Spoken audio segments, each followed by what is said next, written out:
In this presentation, I talk about the policy guides that Mutuo has created for the cooperative and mutual sector over the past decade. We found these guides to be really useful and really influential in speaking to government and achieving goals for the sector. If you'd like to hear more, please do get in touch. So firstly, just a little bit about our organisation. Mutuo was established in 2001 with the purpose of trying to improve the business environment for cooperative and mutual businesses. In doing this, we've adopted a policy-led approach, and what this means in practice is that we try to identify where public policy should change to facilitate a better legislative and regulatory environment for cooperatives and mutuals. Since about 2013, we've worked globally with individual co-ops, as well as trade bodies and think tanks in different countries, but always trying to improve the business environment by using the same strategy of a policy-led approach. What is a policy guide? So I've tried to set out here exactly what a policy guide is, and I put it in these terms. A policy guide is fundamentally about communicating. It is about creating a clear statement of your priorities, which will help you to advocate for the best business environment in your country or region for cooperatives and mutuals. What we've tried to distinguish between in this work is that anybody can really write up a shopping list of their wants, a list of grievances for their policy area. But what we're trying to do with the policy guide is to help you to set out your priorities in a consistent way while articulating your sector's relevancy and its importance to those who are making decisions. Policy guides, our experience. So on this slide you can see some of the examples of past policy guides that we've made for different organisations.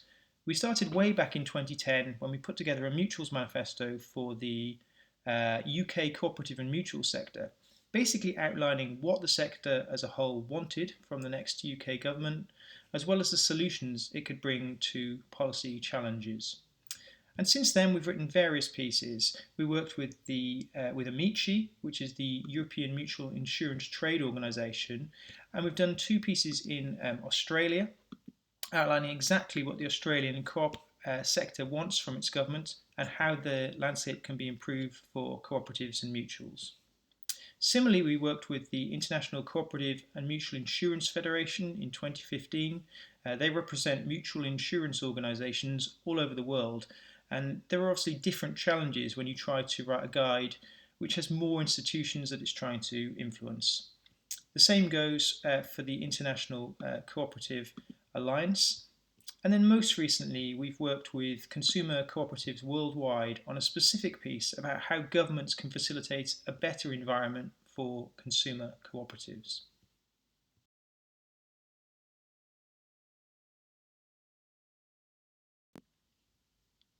So a little more on our experience here. As we saw previously, we've put together 9 or so of these guides in a different range of sectors and organisations in lots of different countries and regions. In doing so, we've drawn on over 10 years of global experience of different cooperative sectors to ensure we build the best case for your specific situation, and that we use background knowledge about the wider cooperative movement and the jurisdiction that they operate in, so we can identify what is working well for cooperative businesses. Our team comes from a background of political communication and public policy work, and this really helps us, particularly in trying to fit your objectives into the policy context of the kind of wider trends that are going on in global policy and in your own country or region.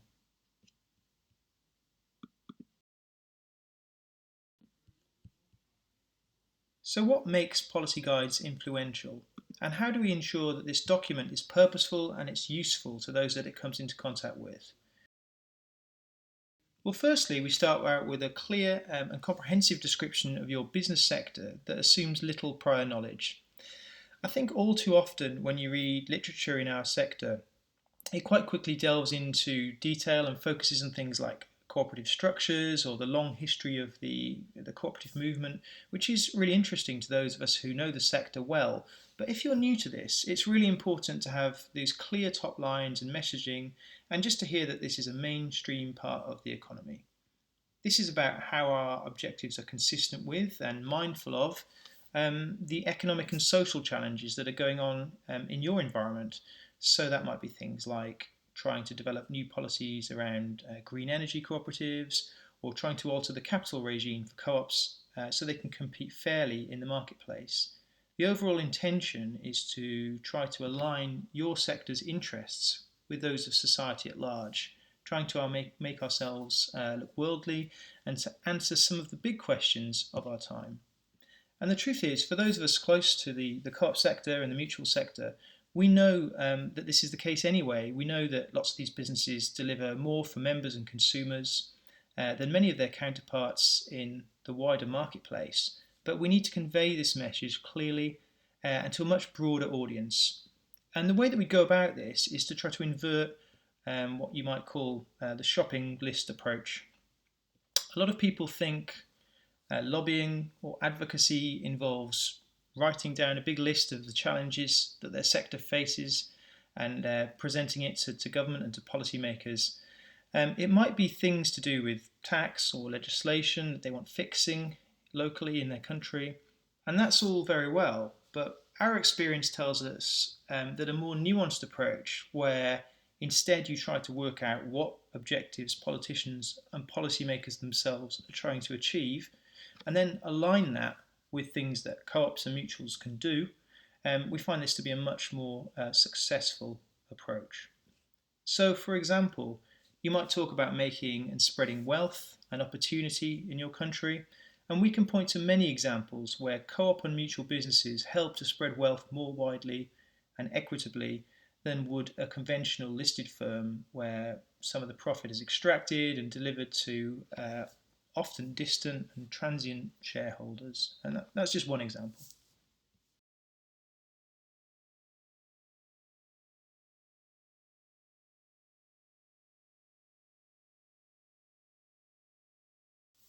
So, how do we go about producing policy guides? Well, we've produced a series of these guides over a number of years, and we've undertaken different approaches. But what we found works very well is extensive desk-based research as a starting point to understand your businesses and your political environment. And then we like to undertake survey work with your members and other stakeholders just to try to get a realistic feel about how the sector operates in your country or region, and to try to uncover things that might be specific to your environment.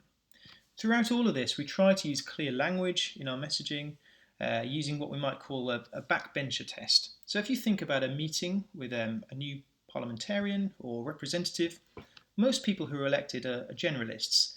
They're unlikely to have a deep pre-existing understanding of the co-op movement or the mutual sector. They might have had some exposure to some of the better known co-op or mutual businesses in your country, and that will be their experience and that will be their knowledge. So what we try to do is put this policy guide in a language that would appeal to them, to help them see how this sector fits into the broader policy agenda. And all the time, we're also trying to learn from other jurisdictions in order to ensure best practice is identified and adopted. For example, we know that in some countries, such as France, it's very difficult for a co-op to demutualise. In other places, it's really very easy. And we know that most demutualisation happens where the policy environment has expressly permitted this. This is the kind of challenge that we can try to mitigate by getting the policy right. So next, an example from consumer cooperatives worldwide. This slide is just an example of one of the objectives we put together specifically for the most recent guide that we've produced with consumer co-ops. And this would be tailored for each specific case. So as I mentioned earlier, one of the things that we've found very useful is to try to start off with surveying your members, and often a wider stakeholder group as well. This is really useful for trying to understand the local or sectoral context. In the past, we've looked at things such as the following: key impediments to the growth of co-ops or mutuals. We tried to understand the threats that exist to cooperatives, which might be specific to your regional context. We also wanted to understand where people perceive there to be advantages of the cooperative structure. and we want to examine what legislation already exists and what safeguards there might be against demutualisation. We wanted to know how well understood co-ops are, and we want to think about the quality of lobbying that exists in your country or region. And this might vary dramatically from a regional level to the state level or to a federal level, and so on. So, what might specific recommendations look like?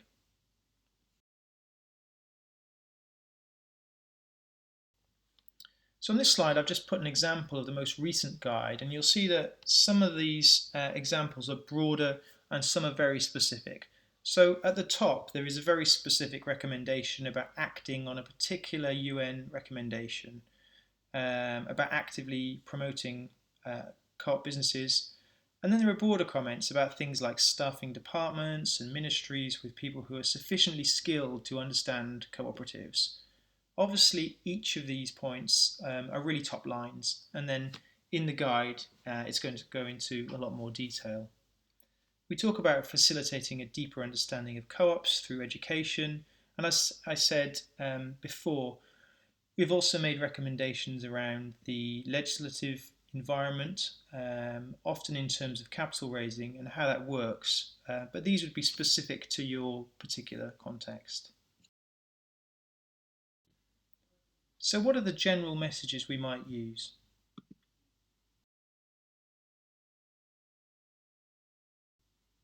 On top of specific recommendations, we also try to convey clear general messages.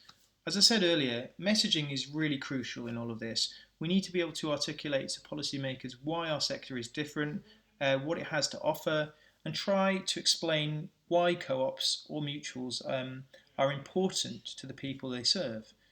But also, we want to try to broaden it out and talk about how they're important to the economy more widely and society more generally. And in doing so, you would identify the different policy justifications of having different types of cooperative or mutual businesses. This is about drilling down into precisely why. So, for example, in relation to consumer co-ops, you might talk about competition and choice being really important. For producer co-ops, you might talk about the independence of small businesses. For worker co-ops, you might think about things like productivity and wealth sharing.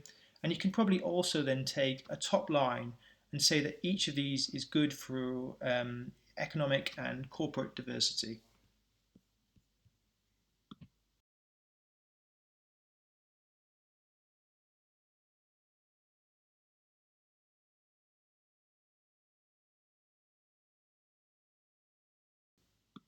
So to conclude, policy guides are an important part of your communications toolkit, and they help to clarify your mission, your objectives, your purpose, and they can really help you to be consistent and to be relevant.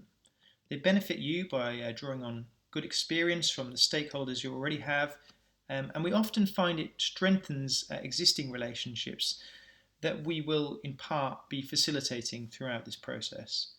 Perhaps most importantly, it puts your business's needs into a meaningful political context, helping you to be better understood and therefore more likely to motivate politicians to help you to progress your issues.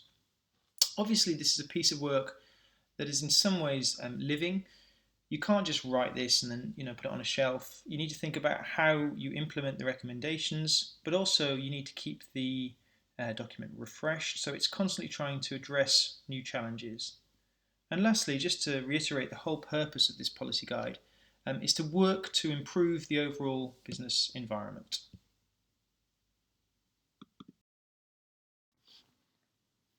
Policy guides not only work to help you clarify your objectives and communications, they can help to shift the business environment in your favour. By providing information, they educate and inform politicians, and they can focus on why lawmakers should support cooperatives and help motivate them to act. The guides place co-ops and mutuals in the correct business, social, and economic context, so they are seen as a crucial part of a functioning economy. Our policy guides have improved government policy in the UK, making our sector more mainstream. They've led to new areas for co-op growth in public services. They've led the way to new legislation for co-ops in the UK and Australia through multiple Acts of Parliament. And they focus the quality of lobbying for ICA sector organisations as well as national peak bodies for our sector. Next steps. So we would like to talk to you about how we might be able to help your organisation or sector develop a policy guide, and you can contact us at the email addresses here on the slide. Thanks very much for your time.